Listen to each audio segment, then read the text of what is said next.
Baik, Assalamualaikum warahmatullahi wabarakatuh. Perkenalkan, nama saya Dian Kusmawati, mahasiswa Unsia, Universitas Cyber Asia, dengan nomor NIM 23010101020.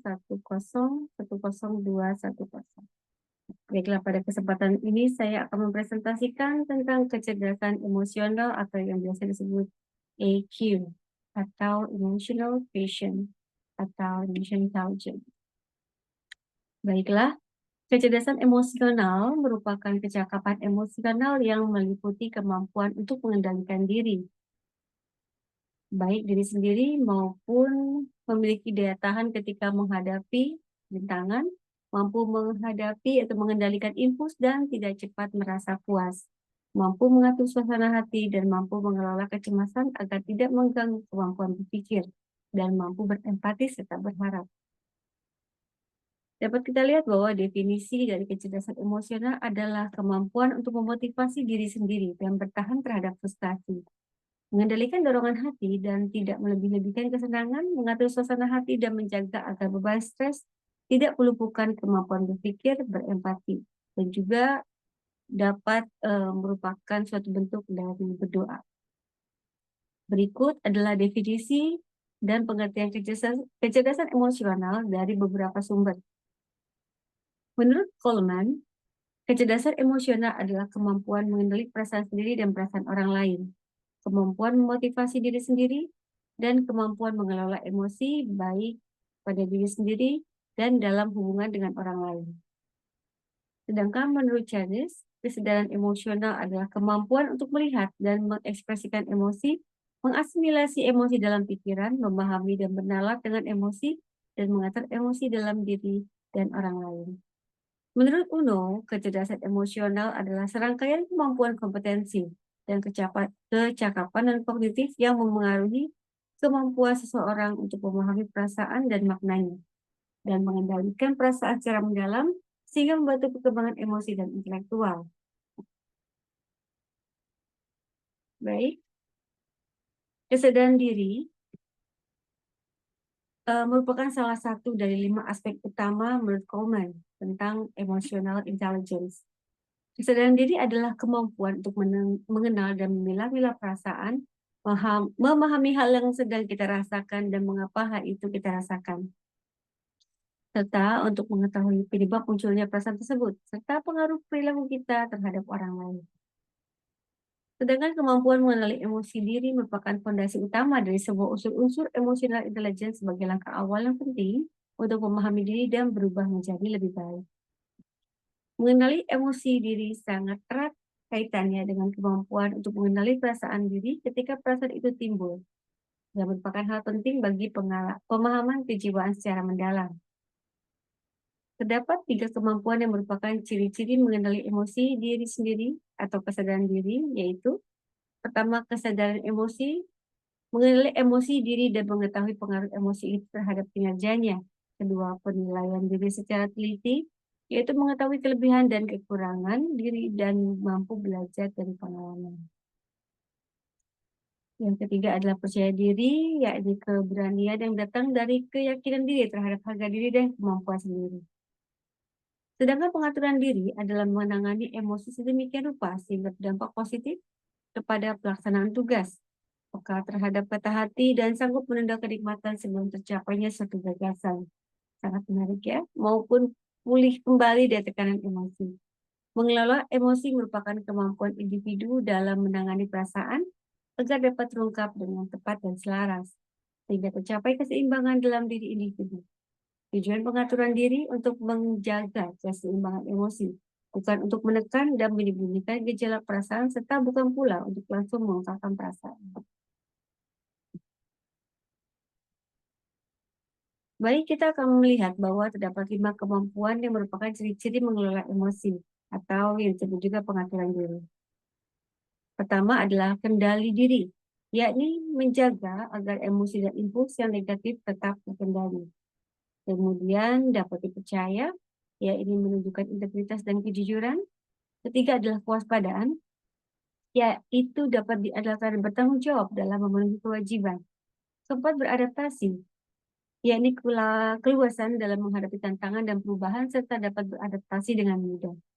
Kelima adalah inovasi, yaitu sikap terbuka terhadap gagasan-gagasan, pendekatan-pendekatan, dan informasi baru. Selain itu ada 4 kecakapan utama dalam kemampuan memotivasi diri sendiri dan orang lain. Di antaranya adalah dorongan berprestasi, yaitu dorongan untuk menjadi lebih baik dan memenuhi standar keberhasilan. Kemudian juga ada komitmen, yakni menyelaraskan diri dengan sasaran kelompok atau lembaga. Kemudian ada inisiatif, kesiapan untuk memanfaatkan kesempatan. Keempat, optimis, yakni kegigihan dalam memperjuangkan sasaran meskipun ada halangan dan kegagalan.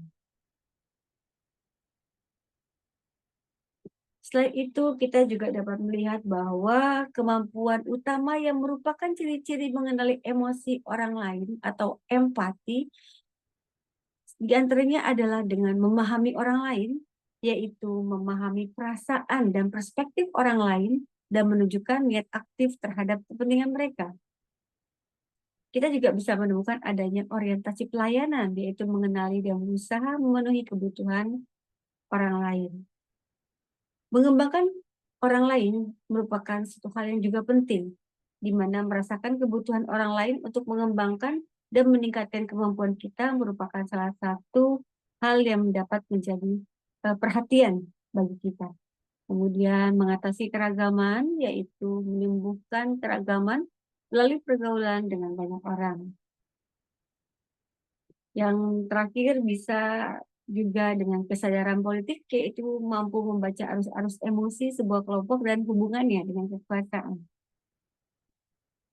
Dalam kecerdasan emosional, ada juga yang disebut dengan keterampilan sosial, yaitu menangani emosi dengan baik ketika berhubungan dengan orang lain, dan dengan cermat membaca situasi dan jaringan sosial, berinteraksi dengan lancar, menggunakan keterampilan-keterampilan ini untuk memengaruhi dan memimpin, bermusyawarah dan menyelesaikan perselisihan, serta untuk bekerja sama dan bekerja dalam tim. Seseorang yang memiliki keterampilan sosial ini pandai merespon tanggapan orang lain sesuai dengan yang dikehendaki. Orang yang tidak memiliki keterampilan ini akan dianggap angkuh, sombong, tidak berperasaan, dan akhirnya akan dijauhi oleh orang lain. Terkait hal ini, ada 3 kemampuan utama yang merupakan ciri-ciri kemampuan membina hubungan dengan orang lain.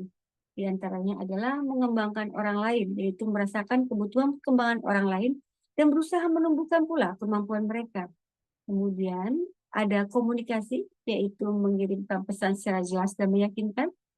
Dan terakhir adalah komunikasi manajemen konflik, yaitu membandingkan dan menyelesaikan perbedaan pendapat. Seseorang yang memiliki kecerdasan emosional tinggi biasanya memiliki ciri-ciri atau tanda tertentu yang dapat diamati. Menurut Nurita, beberapa ciri individu yang memiliki kecerdasan emosional adalah pertama, memiliki kemampuan untuk memotivasi diri sendiri dan dapat bertahan dalam frustasi.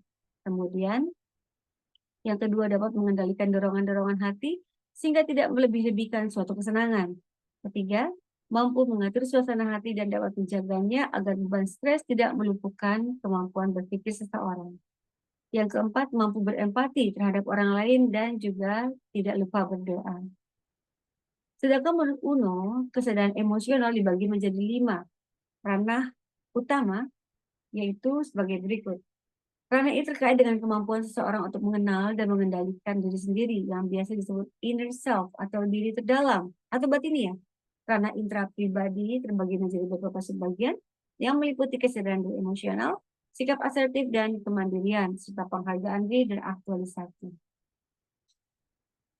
Ranah kecerdasan emosi ini berhubungan dengan apa yang dikenal sebagai keterampilan berinteraksi. Mereka berinteraksi, memahami, dan bergaul dengan baik dengan orang lain dalam berbagai situasi. Ranah antar pribadi meliputi empati yang terdiri dari tanggung jawab dan hubungan antar pribadi. Ranah kecerdasan emosi ini berkaitan dengan kemampuan kita untuk menilai dan menanggapi situasi yang sulit. Ranah penyesuaian diri diantaranya yaitu pemecahan masalah, uji realitas, dan sikap fleksibel. Ranah kecerdasan emosi ini berkaitan dengan kemampuan menanggung stres tanpa harus ambruk, hancur, kehilangan kendali yang meliputi ketahanan menanggung stres dan pengendalian impuls.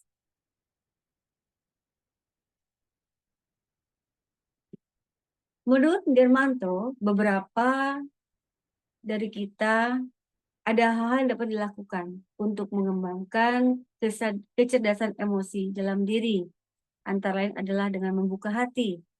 Hati adalah simbol pusat emosi yang dapat merasakan nyaman atau tidak nyaman.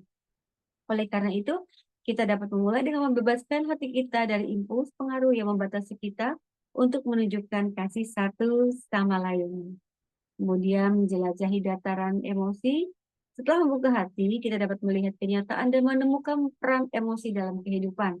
Sehingga kita akan menjadi lebih bijak dalam menanggapi perasaan kita dan perasaan orang lain di sekitar kita.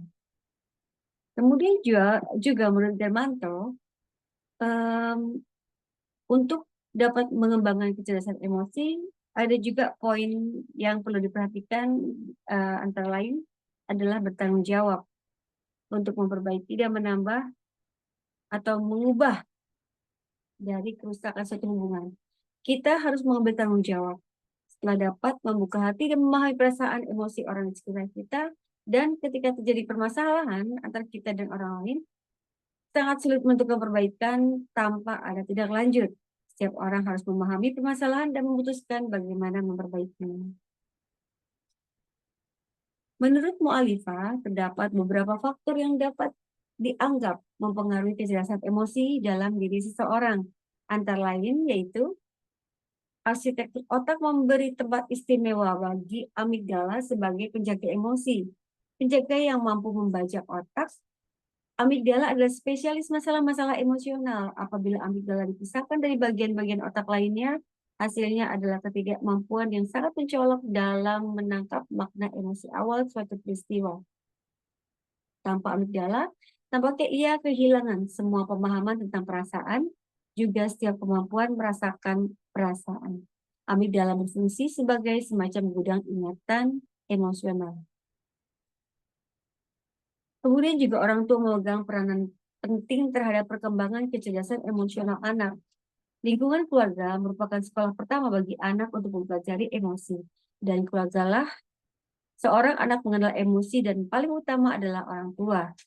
Jika orang tua tidak mampu atau salah dalam mengenalkan emosi, maka dampaknya akan sangat fatal terhadap anak.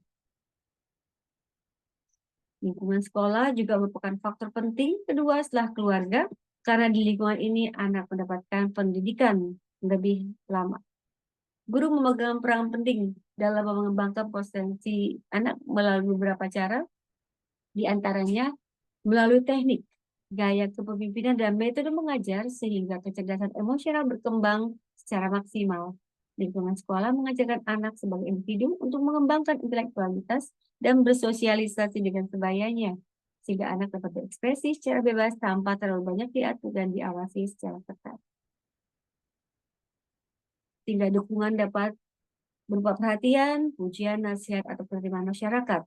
Semuanya memberikan dukungan psikis dan psikologi bagi anak atau individu. Dukungan sosial diartikan sebagai suatu hubungan interpersonal yang di dalam satu atau lebih bantuan dalam bentuk fisik dan instrumental, informasi, dan pujian. Dukungan sosial cukup mengembangkan aspek-aspek kecerdasan emosional individu sehingga mengucapkan perasaan berharga dalam mengembangkan kepribadian dan konteks sosial. Baiklah, demikian presentasi tentang kecerdasan emosi, emotional intelligence, sebagai tugas akhir UAS. Kurang lebihnya, saya mohon maaf. Terima kasih. Assalamualaikum warahmatullahi wabarakatuh.